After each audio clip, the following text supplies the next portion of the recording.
그죠? 우리가 아까도 얘기한 것처럼 인간 스스로가 자기의 길로 모든 것을 계획한다 할지라도 그 걸음을 인도하시는 이는 하나님이라 말씀하신 것처럼 우리도 한치 앞을 알 수 없고 또 우리의 걸음을 사실은 알 수 없는 그러한 삶을 살아내지만 또 시간이 지나면 이처럼 또 모든 것들이 다 평안한 가운데 다시 일상으로 돌아올 수 있다는 그 은혜가 너무나 큰 것 같습니다. 그러니 여러분들 또 그 베풀어 주신 그 사랑 또 크신 은혜 진심으로 감사드립니다. 그리고 제가 늘 느끼는 것 중에 하나가 무엇이냐면 하나님 무엇이간데 나를 목자로 세우셔서 내가 이렇게 큰 사랑을 받아도 되나 이런 생각을 늘 느끼며 살아냅니다. 내가 만약에 목자가 아니었다면 이런 일들을 당하고 또 이런 어려움들이 있을 때 과연 나는 어떤 상황 속에서 어떤 일들을 맞이할 수 있을까 이런 생각들을 해봤는데 아버지가 나는 항상 최상의 조건으로 최고의 것으로 모든 것을 만들어 가시고 또 그 모든 길을 인도하고 가시는 것 같아서 정말 내가 세상에 태어난 것도 하나님 목자로 부르신 것도 내 인생의 가장 큰 축복인 것 같습니다. 그러니 여러분들 힘내시고 우리는 무엇이든지 다 할 수 있습니다. 또 하나님이 주시는 것 안에서 협력하면 부족할 것이 없는 줄 믿습니다. 그러니 늘 함께 할 수 있는 그 은혜로 함께 가시기를 기도합니다. 우리가 이제 오늘 말씀은 바로 가정을 세우는 말씀이죠. 우리가 결혼식 가서 가장 많이 하는 말씀이 바로 본문 말씀이에요. 이렇게 하나님은 먼저 세상 육아 안에서는 가정을 세우시고 또 영적으로는 하나님의 교회와 신부를 세워 가십니다. 그래서 오늘 말씀은 두 가지의 영의 양식이 있는데 그게 무엇이냐면 우리가 육으로 남과 여자가 만나서 우리가 하나님의 영적인 보관 안에서 누리며 살아내지만 또 영으로는 아버지의 거룩한 교회를 우리가 신부의 모습으로서 지어져 만들어져 가는 그 영적인 모습에 대한 것을 오늘 말씀 속에 암시하고 계시죠. 그러니 이 말씀을 들으면서 무엇을 깨달았냐면 우리는 가정이란 소중함이 잃어버렸을 때 많은 사람들이 깨닫게 돼요. 그러나 가정이란 소중함을 하나님의 말씀 속에 들어가 보면 이것은 우리의 계획이 아니라 하나님의 계획이었고 또 하나님의 가장 완전한 선한 뜻이었다라는 것을 알게 된다면 우리의 이 가정 그 어떤 것도 다른 것으로 대체할 수 없는 가정들이라는 것을 여러분 항상 인지하셔서 지금부터라도 잃어버린 것들이 있다면 그것을 다시 회복하시고 또 그 안에서도 여러분이 주시는 말씀의 선한 뜻이 이루어지는 그 은혜가 있기를 기도합니다. 오늘 우리가 첫 절에 보니까 여호와 하나님이 이르시되 사람이 혼자 사는 것이 좋지 아니하니 그래요. 여러분 홀로 독처하는 것이 좋지 않대요. 그 혼자 사는 것이 좋지 않다라는 이유가 있어요. 하나님은 남자 여자를 만드시고 그 다음에 주셨던 것이 뭐냐 복을 주셨다라고 말해요. 그러면 사람이 남자 여자 속에 복이라는 것이 무엇이었냐면 너희가 생육하고 번성하고 땅에 충만할 뿐만 아니라 땅을 다스리고 누리라. 이러한 하나님의 영적인 축복이 남자 여자 속에 있다라는 거예요. 그래서 아버지가 남녀를 지으실 때는 반드시 그들을 하나로 짝을 지어주셔서 많은 생명을 맺게 하시는 것이 바로 하나님의 가장 선한 뜻이다라는 거예요. 그러니 우리가 믿음의 삶을 보면서 생명을 풍성하게 얻는다라는 이러한 약속의 말씀을 주시잖아요. 그러나 하나님의 것이 아닌 것은 우리가 보면 생명을 얻지 못해요. 그래서 아버지가 홀로 있다라는 그 자체는 생명을 맺지 못한다라는 의미와 같은 거래요. 그래서 아버지는 오늘 본문 말씀에도 말하고 있는 것처럼 혼자 사는 것이 좋지 아니하니 그죠. 하나님은 지금까지 창조의 모든 시간 속에서 하나님이 만들어 놓는 것들마다 하나님이 뭐라고 말씀하셨냐면 보시기에 심히 좋았더라. 하나님 보시기에 심히 좋았더라라는 말을 멈추지 않았어요. 근데 그 멈추지 않았던 이유가 무엇이냐면 너무나 선하다. 이 모든 것들을 내가 보니까 너무나 선하고 아름다워서 아버지가 그냥 보기에도 너무 감당할 수 없을 만큼의 기쁨이 넘친다. 이 고백과 같아요. 근데 오늘 여기에서 인간이 홀로 독처하는 것이 좋지 못하다. 이 말이 무엇이냐면 선하지 않다. 라는 말과 같아요. 그래서 우리가 어떤 것을 선하다라고 하냐면 아버지가 우리 가운데 주시는 하나님의 선한 뜻은 다 선한 거예요. 그래서 그것은 사람들이 볼 때에는 심히 좋은 것들이라는 거예요. 그러나 선하지 않는 것이 뭐냐면 하나님의 뜻과 어긋나는 것들은 하나님이 좋지 않다라고 말씀하실 뿐만 아니라 이것은 아버지가 생명이 없다, 그리고 열매를 맺을 수 없다라는 말씀과 같다라고 말을 해요. 그래서 인간이 혼자 사는 것이 좋지 아니하니 하나님이 어떻게 하셨다라고 고백하냐면 내가, 그죠? 여기서 누가 말했냐면 인간, 우리의 가족, 남자 여자를 만나게 해서 하나 되게 하는 것이 바로 누구의 뜻이었냐면 본문에 말하고 있는 것처럼 내가 여호와 창조주 하나님이 짝지어졌다라는 거예요. 그래서 내가 그를 위하여 뭐 하겠다라고 말하면 돕는 배필을 지으리라 그래요. 여기서 돕는 배필이라 라고 말을 하는 것은 내 옆에 항상 서 있는 자다라는 의미가 있어요. 그러니까 돕는다, 이 말이 뭐냐면 여자가 남자를 돕고 남자가 여자를 돕는다라는 의미보다 항상 동등하게 내 옆에 누군가가 옆에 서 있다라는 거예요. 이것을 영적으로 볼 때 예수님이 우리와 함께 하신다라고 하면서 임마누엘이라고 하죠. 그런 것처럼 남자 여자도 이 돕는 배필도 항상 함께 한다, 그리고 서로 같은 곳을 바라보고 있다, 그리고 합한 마음을 가지고 있다라고 해서 돕는 배필이다 라고 말을 하는 거예요. 그러니 여러분들, 우리가 가정을 읽으면서 하는 이들이 많죠. 근데 이렇게 우리가 옆 사람을 볼 때마다 우리가 그들의 죄성만 보다 보니까 좋지 않다, 이런 고백들을 많이 하는데 아버지가 오늘 말씀하시는 것은 그냥 우리가 짝지어져서 한 가정 안에서 부부로 있는 것만으로도 하나님은 뭐 하시다라고 하는 거예요. 좋다, 이렇게 말씀을 하고 계신다라는 거예요. 그러니 너희가 합하게, 서로 합당하게 마음을 합하라 라는 말이 무엇이냐면 예수님이 항상 아버지의 말씀의 뜻대로 살아내는 자들을 볼 때마다 너는 내 마음에 합하다, 그리고 합한 자다, 그리고 너는 나의 벗이다 라고 말을 한 것처럼 이러한 단어를 똑같이 이 부부에게도 쓰고 있다라는 거예요. 그러니까 부부가 서로를 보면 너는 합하다, 내 마음이 너무 너를 인하여서 기쁘다, 그리고 우리는 합당하다 라는 그러한 고백과 같아요. 그러니 한번 옆에 있는 부부를 한번 보세요. 내 아내를 보고 내 남편들을 한번 이렇게 바라보세요. 나와 합당한지. 우리가 항상 우리 부부를 볼 때마다 요즘 세상의 말로는 항상 하는 언어가 무엇이냐면 원수다라는 말을 해요. 그래서 또 원수다 말만 하면 다행인데 평생 원수돼요. 그러면 우리가 하나님이 그랬잖아요. 너의 입에 말대로 되리라 라는 말씀이 있는 것처럼 평생 원수다라고 말하면 정말 평생도록 여러분의 원수가 될 거라는 거예요. 그러나 오늘 하나님이 우리에게 주시는 이 말씀 앞에 돌아가서 다시 한번 이 가족에 대해서, 또 이 부부에 대해서, 그리고 또 하나님이 세우신 영적인 교회와 신부에 대해서 이 말씀 속으로 깨달아 간다면 우리가 얼마나 죄악 속에 살아내고 있고 얼마나 좋지 않는 것들을 우리는 좋은 것이라고 착각하면서 행하고 있는가를 볼 수 있게 되는 거예요. 그러니 오늘 여기에서도 고백한 것처럼 돕는 배필을 지으리라 하시니라, 그죠? 그러면서 여호와 하나님이 흙으로 각종 들짐승과 공중의 각종 새를 지으시고 아담이 무엇이라고 부르나 보시려고 그것들을 그에게로 이끌어 가시니 아담이 각 생물들을 부르는 것이 곧 그 이름이 되더라 라고 말해요.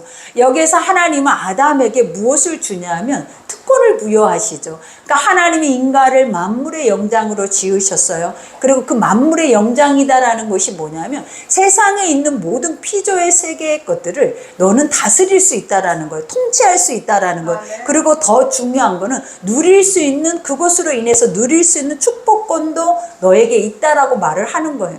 그러니 첫사람 아담을 통하여서 하나님이 첫 번째 그에게 부여하시는 것이 뭐냐면 다스리라라는 거예요. 저들에게 이름을 지어줬다라는 그 자체가 뭐냐면 속해 있다라는 거예요. 내가 누군가의 이름을 지었다라면 그 이름에 지음받는 자는 이 이름을 지은 자 속에 속해 있다라는 것을 의미하는 거예요.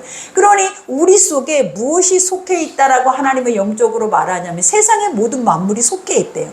나로 인하여서 세상의 모든 만물이 내가 그들에게 뭐라고 하든지 그들은 순복할 준비가 되어 있다라는 거예요. 근데 우리는 이것을 인지하고 살지 못하잖아요. 근데 한 번씩 이러한 말들을 우리가 들어본 게 있죠. 물도, 그리고 이 생명을 가진 모든 식물들도, 동물들도 인간이 그들을 어떻게 언어를 쓰고 어떻게 그들을 대하느냐에 따라서 그들이 달라진다. 이런 것들을 우리는 너무나 많은 것을 보았잖아요. 그런 것처럼 하나님도 그래요. 우리에게 네가 하나님의 선한 것을 가지고 선한 뜻을 가지고 그들에게 그것을 선포하며 그 모든 것들이 그대로 되어짐을 우리에게 보여주신다라는 거예요. 그러니 우리는 이런 것들을 잃어버리고 있었죠. 우리가 세상 만물을 보면서 저들은 나에게 속해 있어. 나에게 속해 있다라는 그 자체가 무엇이에요? 나에게 저들에 향한 책임감이 있다라는 거예요. 그러니 아버지가 이 모든 피조가 탄식을 하고 피조의 세계가 황폐해지고 또 이 피조의 세계가 무너지는 이유가 뭐냐면 인간의 죄성 때문이다라고 말을 하는 거예요. 그러니까 인간이 욕심이 생기고 탐욕과 탐식이 생기다 보니까 하나님의 것들을 하나님의 것으로 인정하지 못한다라는 거예요. 그러니 선한 방법으로 그것을 우리가 아까 말한 것처럼 다스리고 통치하면 그 모든 세계가 우리를 자유롭게 할 뿐만 아니라 서로 더불어서 다스리고 누릴 수 있는 축복권을 준다라는 거예요. 근데 인간이 죄가 많고 욕심이 많고 탐욕과 탐심이 많으니까 자연이 훼손돼 버리고 피폐해져 버리고 그 땅이 황폐해지는 이유가 뭐냐면 하늘에서 비를 내리지 않고, 그죠? 또 하나님이 하늘문을 닫아버리기 때문에 이 모든 자연의 자연스러운 순리의 운행하심이 멈춰버리기 때문이라는 거예요. 그러니 우리가 이러한 것만 봐도 우리 한 사람은 정말 위대한 자들이에요.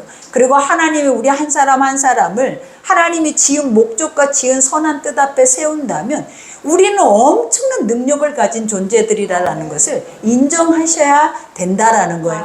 그러니 오늘 또 여기에서 고백하죠. 아담이 모든 가축과 공중의 새와 들의 모든 짐승에게 이름을 주니 아담이 돕는 배필이 없으므로 여호와 하나님이 아담을 깊이 잠들게 하심에, 그래요. 여기서 깊이 잠들었다, 말 그대로는 잔다라는 의미와 같죠. 그러나 우리가 영적인 말씀으로는 죽었다라는 의미와 같아요. 그러니까 이 말의 영적인 의미가 뭐냐면 예수 그리스도가 우리를 위해서 십자가에 죽으셨다라는 의미와 같다라는 거예요. 그 이유가 뭐냐면 자신의 모든 것들을 다 내어주고 그 내어주는 생명 가운데 하나님의 거룩한 신부가 나온다라는 거예요. 그래서 그 신부는 하나님의 나라 갈 때까지 누구의 모습으로 자라간다? 하나님의 거룩한 성소로서 예수 그리스도의 모양과 모습으로 우리가 뭐 해간다? 자라간다라고 주님이 말씀을 하고 계시는 거예요.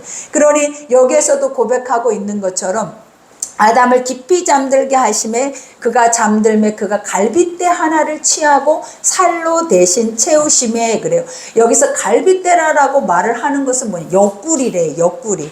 그러니까 우리가 보면 실제로 갈비이기도 하지만 옆구리라는 이 영적인 의미가 있는데 이 의미가 무엇이냐면 우리가 예수 그리스도의 죽으심을 의미하는 것과 같다. 구속의 대속의 역사를 여기서 표현해주고 있는 말씀과도 같다라고 얘기를 해요. 그 이유가 뭐냐면 주님이 우리를 낳기 위해서, 그죠? 주님이 우리를 하나님의 영원한 구속의 그 신부로 만들기 위해서 창과 칼에 찌르시면서 그 옆구리에 물과 피를 쏟으셨다. 그러죠. 그리고 우리가 보면 제자들에게도 그 손과 옆구리를 보이심에라는 영적인 의미가 있어요. 그러니 이 옆구리라는 그 자체가 뭐냐면 거기에서 누군가가 나온다라는 뜻이에요. 그러니까 예수 그리스도가 죽으심으로 인하여서 누가 나온다? 우리가 그 생명으로 나왔다라는 것을 의미하는 것과 같아요. 그래서 여기에서도 본문에 보니까 이와 같이 갈빗대로 여호와 하나님이 아담을 취하신 그 갈빗대로 여자를 만드시고 그를 아담에게로 이끌어 오시니 아담이 이르되, 그래요. 이르되라고 하는 것은 명령 그리고 선포. 그러니까 항상 인간이 우리가 말을 하는 그 자체가 너무 아까부터 말했잖아요. 중요한 이유가 뭐냐면 말하는 대로 된다라는 거예요. 근데 우리는 이렇게 아멘하고 마음 깊이 그거를 생각하지만 말하는 대로 된다고 생각하는데 우리는 왜 우리 입의 언어를 볼 때 좋은 말들이 별로 안 나가요? 우리의 감정을 볼 때 좋은 언어들이나 좋은 생각들이나 좋은 판단들이 나가지 않더라라는 거예요. 왜냐하면 하나님은 분명히 너는 만물의 영장으로 하나님의 형상으로 지음을 받았기 때문에 너희가 입으로 무엇이든지 선포하고 입으로 무엇이든지 고백하는 것들마다 그대로 되어진다라는 거예요.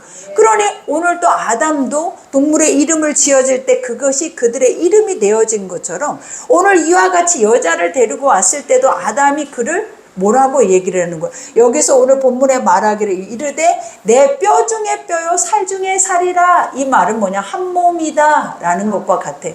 그러니 지금 내 옆에 있는 사람은 결국은 하나라는 뜻이에요. 하나.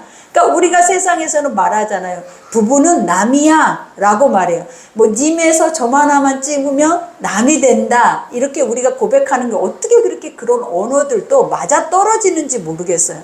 근데 남이 되면 남이 될 수도 있지만 원래 성경적인 언어로는 뭐냐면 하나예요. 그러니까 너희 둘은 원래 하나였다라는 거예요. 그러니 옆에 사람이 내 남편을 이렇게 바라보고 내 아내를 이렇게 볼 때 우리가 하나라고 이렇게 생각하면 사실상 살짝 좀 끔찍하다라는 생각이 살짝 들죠. 근데 아버지의 원어의 핵심이 뭐냐면 하나다. 그죠? 이 한 마음이고 한 뜻이고 하나다라는 뜻이에요. 그럼 이 말을 우리는 어디서 쓰냐면 성령, 그죠? 하나님의 영, 살아계시는 생명의 그 성령을 가지고 있으면 우리가 예수 그리스도와 하나가 되어져서 주님의 마음과 주님의 뜻과 모든 것이 다 우리 안에서 이루어지게 된다라는 거예요.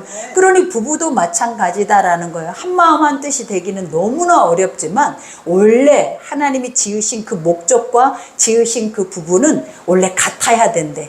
이렇게 서로 아내를 보면 남편을 볼 수 있게 되고 남편을 보면 아내가 보이는 것처럼 같아야 한다라는 거예요. 그러니 우리가 하나님을 볼 때마다 아버지가 늘 그러잖아요. 너를 본 자는 아버지를 본 자라고. 예수 그리스도가 나를 본 자는 나의 아버지를 본 자다라고 말을 한 것처럼 한 마음 한 뜻이다라는 그 영적인 의미가 무엇이냐면 그 사람 속에서 내 옆에 있는 상대방이 투영이 된다라는 거예요. 그러니 여러분 보면 누가 보여야 돼요? 여러분의 남편이 보이는 거예요. 근데 우리는 항상 그러죠. 남편의 흉어물을 우리가 막 흉을 보잖아요. 그러면 결국은 내 흉을 보고 있는 것과 같은 거예요, 여러분. 그러니 이제 앞으로는 남편의 흉을 보기보다 차라리 내가 잘못했고 내 흉을 보는 것이 더 맞는 언어다라는 거예요. 그러니 여기에서도 고백하죠. 내 뼈 중에 뼈요 살 중에 살이라. 이것은 남자에게서 취하였은즉, 취하였다라는 이 말이 뭐냐? 건축하였은즉. 그죠? 건물을 지었은즉. 그러니까 취했다라는 것은 뭐냐면 만들었다라는 거예요. 그리고 뭔가를 만들어 가고 있다라는 영적인 의미와 같아요. 그러니 서로가 계속 하나님의 사람으로서 아버지의 거룩한 신부로서 가족 안에서 만들어져 간다라는 거예요. 그러니 우리가 시작부터 우리는 죄인이잖아요. 그 죄인이 의로서 만들어져 간다라는 그 자체가 얼마나 어렵겠어요. 그러나 오늘 말씀이 날마다 우리 속에 들려지고 하나님의 말씀의 이 본질 속 안에서 이것을 확실하게 믿고 간다면 우리가 나쁘게 행동할 이유가 없어. 나쁘게 살 이유가 없고 그리고 아파할 이유가 없는 거예요. 근데 우리는 너무 아프죠. 남편을 봐도 아프고 아내를 봐도 아프고 가정을 봐도 아파. 왜냐? 모든 것들이 피폐하고 깨어져 있을 뿐만 아니라 그들이 다 각자 자기 죄성을 그대로 노출하고 살아내기 때문이에요. 근데 이들이 아프지 않을 이유가 있는데 그것이 무엇이다? 오늘 말씀처럼 말씀으로 돌아가서 이 사람은 이런 존재였대. 그리고 우리 부부라는 존재는 이런 존재야 라는 것을 인식하면서 살아내면 얼마나 귀하겠냐라는 거예요. 그러니 여러분들이 다 죄인이죠. 우리가 생각할 때 이런 것들 하나님이 하시는 이 선한 것들을 우리는 좋지 못하게 생각하고 또 좋지 않다라고 고백하는 그 자체가 얼마나 큰 죄인이겠냐라는 거예요. 그러니 오늘부터라도 늦지 않았어요. 하나님은 선을 행하되 낙심치 아니하면 때가 되면 다 알게 된대요. 그리고 이루어 주신대요. 그러니 이제부터라도 늦지 않았으니까 내 가정, 내 남편, 내 아내, 그리고 더 중요한 건 내 가정 또 그 삶을 위해서 이게 교회다, 이게 천국이다라는 것을 항상 인지하고 살아내야 될 줄 믿습니다. 그러니 오늘 여기에서도 고백하죠. 이러므로 남자가 부모를 떠나 그의 아내와 합하여 둘이 한 몸을 이룰지로다. 그죠? 모든 것들이 연합되어져서 하나 되면 이제는 부모하고도 떠나는 거예요. 그러니까 예수님이 그랬잖아요. 하나님이 예수님을 이 땅에 보내서 이 땅 안에서 십자가에 죽으시고 그 대속의 은혜를 우리에게 허락하셨고, 그 다음에 주님이 하시는 것이 뭐냐면 내가 부활 승천해서 다시 재림예수로 올 때까지 너희는 흠이 없이 하나님의 거룩한 신부로 만들어져 가기를 하나님은 지금도 고대하고 계신다라는 거예요. 그런 것처럼 오늘 여기에서도 그래. 이제는 부모를 떠나서 이제 네가 뭐를 해야 한다? 부모의 역할을 해야 한다라는 거예요. 네가 그 부모의 모든 일들을 감당하기를 원한다라는 거예요. 그러니 아버지가 나를 보내신 것 같이 나도 너희를 보내노라. 그죠? 왜냐? 하나님의 영적인 제자로 하나님이 우리를 보내심이에요. 그러니 여러분의 가정이 사명이 있고 소명이 있음을 믿으셔야 될 줄 믿습니다. 그러니 아담이 그의 아내 두 사람이 벌거벗었으나, 그죠? 여기서 벌거벗었다라고 우리가 육으로 모든 것을 판단한다면 이건 가장 수치스러운 거예요. 그리고 인간이 이 수치를 경험하면 사망에 이른다라고 말을 해요. 근데 하나님은 우리에게 벌거벗지 않게 우리를 보호하시는 이유가 무엇이냐면 하나님께서 그 모든 수치를 감당을 하셨다라는 거예요. 예수 그리스도를 통해서. 그러니 여기에서도 말하잖아요. 벌거벗었으나 부끄러워하지 아니하니라. 이 말은 뭐냐? 아직까지 그들에게는 하나님의 통치권 안에 있었다라는 거예요. 그리고 통치권 안에 있는 자들은 뭐가 있냐면 죄가 들어올 수 없고 거룩하게 하나님이 구별해 놓으셨기 때문에 보호가 있다라는 거예요. 그러니까 누구의 보호가 있다? 하나님의 완전한 보호 속에 그들이 있었다라고 고백을 하는 거예요. 그러니 항상 우리가 오늘 말씀을 한번 통틀어서 생각을 할 때 이 말씀과 어긋난 것들이 있다면 하나님을 벗어난 거예요. 그러면 우리는 이미 벌거벗었으나 부끄러워하지 않는 것이 아니라 우리는 엄청난 수치를 당하고 살아내고 있다라는 거예요. 그러니 하나님의 말씀 속으로 들어가서 하나님의 보호 속에 있다 보면 아버지가 뭐 하신다? 우리의 허물도 그 사랑으로 다 덮으시는 그러한 은혜가 여러분에게 있을 줄 믿습니다.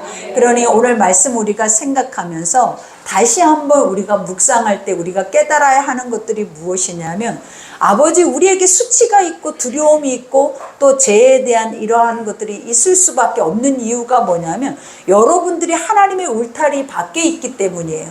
그러나 아버지가 완전하게 다스리는 그 말씀의 틀 안에 우리가 존재하기만 해도 아버지는 뭐 하신다? 벗었으나 부끄러워하지 않게 하시고 보호하시고 안전하게 하나님은 여러분과 함께 하심을 우리가 믿으셔서 오직 주 안에 말씀 안에 있는 여러분들이 되기를 기도합니다.